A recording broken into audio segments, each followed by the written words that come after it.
ወንጀል ሲበዛ የሰው ልጅ ለኸይር ሥራ ያለው ተነሳሽነት ይቀንሳል።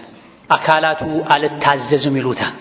አካላችን ላይ ከበድ ያለ ሸክም ስንሸከም አካላችን እንደሚዝለው እንቅስቃሴያችን እንደሚያንሰው ሁሉ ወንጀሎች ሲበዙ ልብ ለኸይር መነሳሳት ይከብደዋል። አካላት ለኸይር ሥራ መንቀሳቀስ ያቅታቸዋል። ይሄን ሁሉም ያውቀው። ከአቅም በላይ ሸክም የተሸከመ ሰው እግሩን ማንሳት መራመድ የከበደው ሄዶ ሊወድቅ ሁሉ ይችላል። ወንጀል ሲበዛም እንደዚሁ ወንጀል ልብ ላይ ጫና ይፈጥራል። ወንጀል የሚያበዛ ሰው ልቡ ለኸይር አይነሳሳም። የልብን አለመነሳሳት ተከትሎ አካላትም ለኸይር አይነሳሱ። ሸክም ወደ ታች ይጥላል። ወንጀልም እንደዚሁ። ወንጀል ያበዛ ሰው ይኽሊዱ ኢለ ራሓ ማረፍ ይፈልጋል። ለሶላት አልጀማዓ ለኸይር እግሮቹ አይንቀሳቀሱም፣ አካላቱ አይነሳሳም፣ ወኔ አይኖረው። በተቃራኒው ደግሞ የወንጀል ማነስ ለኸይር ያነሳሳል። የወንጀል ማነስ ለኸይር ያነሳሳል፣ ለኸይር ይጋብዛል። ወንጀል ሲበዛ የዒባዳን ጣዕም ይነሳል። ወንጀል የሚያበዛ ሰው፣ ወደ ወንጀል የሚመላለስ ሰው፣ የወንጀልን ጉዞ ህይወት የመረጠ ሰው የዒባዳን ጣዕም አያገኝም። ቀስ ያለ ዒባዳን ይተዋል፣ ኸይርን ይተዋል። ንግዱ፣ ስራው፣ እንቅስቃሴው ወንጀል ላይ ይሆናል። እቅዱ፣ ጭንቀቱ አላህን ለማመጽ ይሆናል። ከላ ኢነል ኢንሳነ ለየጥጋ አን እስተግና። የሰው ልጅ ወሰን ያልፋል። ያበላውን ያጠጣውን አላህን ይረሳል። የሰው ልጅ ሆይ ተው ታቀብ። ዞሮ ዞሮ መመለሻህ ወደ አላህ ነው። ነገ ወደ አላህ ስትመለስ የሰራኸው መጥፎ ሥራ ያዋርድሃል፣ ከአላህ ጋር ያጣላሃል። ባሪያዬ ሆይ ሳበላ ሳጠጣህ የነበረው እኔን ልታምጽ ነው እንዴ ብሎ አላህ ይጠይቃል። መልስህ ምን ይሆናል? የአላህ ምድር ላይ የኖረን የአላህን አየር እየተነፈሰን የአላህን ምግብ እየበላን የአላህን መጠጥ እየጠጣን እንዴት ብለን ነው ደፍረን አላህን መናምሰው? ሰው ሆኖ አንዳንዴ መደናቀፍ ላይቀር ይችላል። ሰው ሁሉ ተሳሳች ነው ተብሏል። ነገር ግን ደግሞ ደጋግሞ ስህተት ላይ መውደቅ፣ ለስህተት ማቀድ አላህን ተባረከ ወተዓላ የመርሳት ምልክት ነው። እዚህ ደረጃ ላይ መድረስ ዒባዳ ጣዕም እንዳይኖረው ያደርጋል። ያደገ ሲሄድ የሚሰሩት ወንጀል ኸይርን ይከለክላል። የሚሰሩት ወንጀል በበዛ ቁጥር ደግሞ የሚያጡት ዒባዳና ታዛዥነት በዛው ልክ እየጨመረ ይሄዳል። ትንሽ ወንጀል የሚሰራ የሚያጣው ኸይር ሥራ ትንሽ ይሆናል። ወንጀል የማይሰራ በወንጀሉ ምትክ ኸይር ሥራ ይሰራል፣ ይገራለታል። አብዝቶ ወንጀል የሚሰራ ሰው ደግሞ በወንጀሉ ልክ አላህን መታዘዝን ኸይር ሥራ መስራትን ይነፈጋል። ወንጀል ኃጢአት ከአላህ ጋር ያጣላል። የዱንያ አኺራ ጸጋን ያሳጣል። ወንጀሉ ላይ በቆዩ ቁጥር በዛው ልክ ቀልብ ይደርቃል። አንዴ የሚሰሩት ወንጀል እንኳን ቀልብ ያደርቃል፣ ኸይርን ያሳጣል። ሌሊት መስገድ እፈልጋለሁኝ አልቻልኩም ሲሏቸው ደጋግ ቀደምቶች ቀን ቀን ምሰራው ወንጀል ነዋ ማታ ማታ እንዳትነሳ ያሰረህ ይሉ ነበር። ብዙ ጊዜ ኸይር ለመስራት እየተመኘን ያን ኸይር እንዳንሰራ ከሚያደርጉን ነገሮች አንዱ ሌላ ሱራ ያዘን ወንጀል በመኖሩ ነው። ስለዚህ ወንጀል ላይ በተቆየ ቁጥር ቀልብ ብዙ ይደርቃል፣ ከኸይር ይርቃል። ወንጀልን አላህን ማመጽን ይናፍቃል።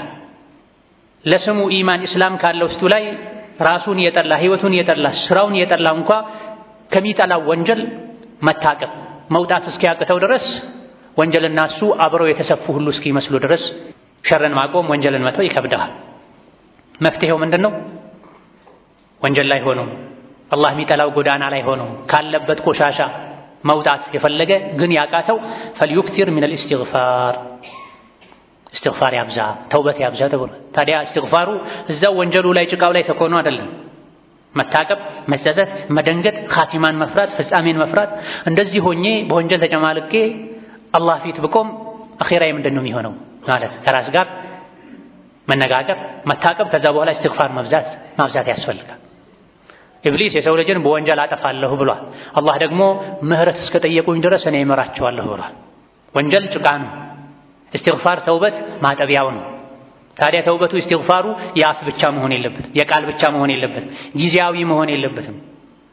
ኢብኑ ተይሚያ ረሒመሁላህ ተዓላ አንድ ሰው ሱብሓነላህ አልሐምዱሊላህ ማለት አላህን ማወደስ ቢያበዛ ነው የሚሻለው ወይስ ኢስቲግፋር ቢያበዛ ነው የሚሻለው ተብለው ሲጠየቁ እንደ ግለሰቡ ሁኔታ ይለያያል ብለው በውሃ ምሳሌ አድርገዋል። ቀዝቀዝ ለማለት ብቻ ገላውን የሚታጠብ ሰው ያን ያክል ሳሙና መሰል ነገር ብዙ ላይ ያስፈልገው ይችላል። ሰውነቱ ላይ ግን እድፍ የበዛበት ሰው ሳሙና ላይ ያስፈልገው ይችላል፣ ሳሙና ብቻ ላይ በቃው ይችላል።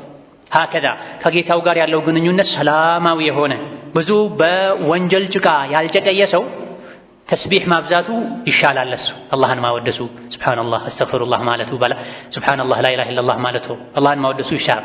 ነገር ግን የወንጀል ጭቃ የበዛበት ሰው ሳሙና ማብዛት ስላለበት ኢስቲግፋር ማብዛት ያስፈልገዋል። ተውበትና ኢስቲግፋር የተደራረበ የወንጀል እድፍን ቆሻሻን ያስወግዳል። ግና ኢስቲግፋር ስናደርግ እግራችን ራሳችን ከወንጀሉ ፈቀቅ ማለት መውጣት መቻል አለብን። ኢስቲግፋሩ አብዝቶ ወደ አላህ ይጠራናል፣ ይስበናል። እዛው ጭቃ ላይ ተኮኖ ወንጀል ላይ ተኮኖ ግን ኢስቲግፋር ማድረግ አላህ ላይ ተባረከ ወተዓላ ማሾፍ መሳለቅ ነው የሚሆነው። ቀድመህ ከወንጀሉ ራቅና የሚል ምላሽ ነው የሚሰጠው። ወንጀልና መልካም ስራ ይጣላሉ፣ አብረው አይሄዱም። መቼም ወንጀልና መልካም ስራ ይጣላሉ፣ አብረው አይሄዱም። ውሃና እሳት አብረው እንደማይሄዱት ሁሉ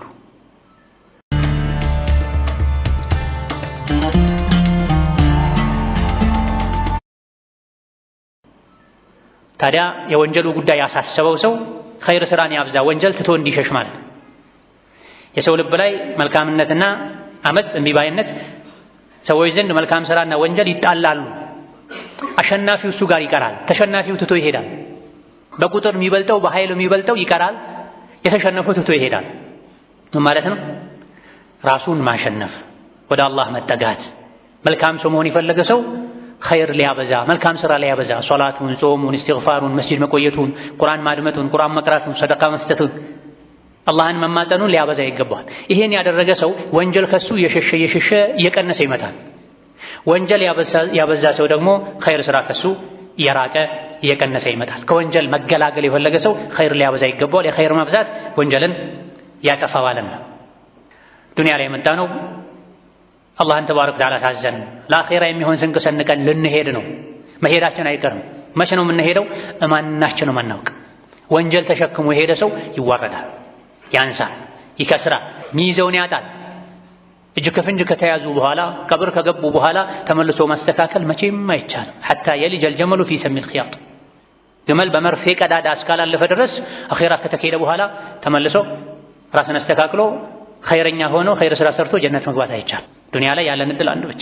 ያን እድል በወንጀል ልናባክ ነው። አላህን በማስቆጣት በመበዳደል በግፍ በክፋት አንድ ህይወታችንን እድላችንን ልናቃጥል አይገባም። በተለይ ያለንበት ወር ያለንባቸው ወራቶች የኸይር ወሮች ናቸው፣ የሐጅ ወሮች ናቸው፣ የጾም ወሮች ናቸው፣ የመልካም ስራ ወሮች ናቸው፣ የተከበሩ ወሮች ናቸውና ክብራቸውን ልንጠብቅ ይገባል። አላህ ያከበረውን ነገር ያከበረ ዱንያ መኼራም ላይ ይከበራል። አላህ ያከበረውን ቦታ ጊዜ የናቀ አላህ ዘንድ ይናቃል፣ ይዋረዳል።